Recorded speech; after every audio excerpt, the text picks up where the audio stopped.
I've done over 40,000 push-ups in the past 3 years, and people always ask me, Nate, how do you do the perfect push-up? Nate, how do I do 10, 20, 30, 40 push-ups at a time with minimal effort? Well, luckily for you guys today, I'm here to show you how to do the perfect push-up. So hopefully through lots of hard work and practice, you can get to where I am. But before we start, I just want to remind you guys, if you do enjoy list content like this, make sure you subscribe down below to support me. And without further ado, let's get into this. Tip number 1, tuck your arms. I can't tell you how many people do push-ups and they spread out their arms like a chicken. It's not good for push-up form, and it's not going to help you in the long run. You want to keep your arms straight and tuck your arms to your side, so that way you can get the maximum potential out of every push-up you do. You keep your arms straight with pull-ups, you keep your arms straight with curls. It's not any different with a push-up. On to number 2, keep your arms shoulder width. This is a pretty obvious one, but not everybody does it. Sometimes I put my arms wider just for ease, but if you're gonna get good at a standard push-up, you want to keep your arms at standard length. It's okay to start out wide, but as you get better and better, you want to start bringing your arms in and maybe bring them in closer than shoulder width. You can do tricep push-ups where you put your hands in a triangle. That's pretty cool. It helps a lot.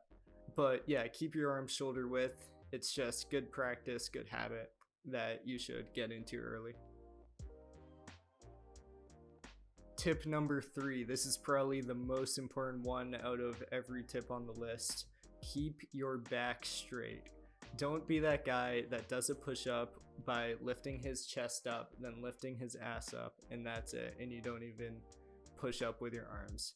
You want to keep your body straight the whole time. Think of it like the pivot is your feet and you're rotating off that pivot with your whole body. You want to be straight from your toes to your head, and that's just going to help you keep proper form. And also push with your arms, don't push with your back. It's important to engage your core, but it's even more important to push off with your arms so you get that explosive nature that you see in a good push-up. Number 3, extend your scapula. Your scapula is the area between your arm and your chest. And I have to admit, I didn't even do this at first. I didn't even know it was a thing you were supposed to do, and a lot of people don't either. You want to extend your body up all the way so that way you get the maximum potential out of each push-up. And this helped me go from 10, 20 push-ups at a time to 30, 40 push-ups at a time. Because by doing these, it helped me get the full motion of the push-up. And by the time I was doing them regularly, it was like second nature to me. And finally, number 5, look forward. Now, you don't have to be looking straight, but you don't want to be looking directly at the ground. You don't want to have your head tilted like this.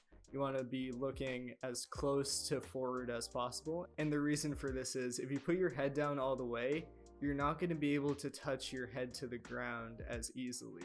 If you keep your nose pointed towards the ground, your face is going to hit the floor before your chest does. And when you're doing a push-up, you want your chest and chin to hit the floor before anything else. And that's how you know you've done a full rep. And that's all for today. Again, if you did enjoy this, make sure you subscribe down below. I know I'm saying that a lot, but it really does help support me and motivate me to make more videos like these, and hopefully these videos can help people watching this, you guys. So it really would mean a lot to me. And that's all. Bye for now.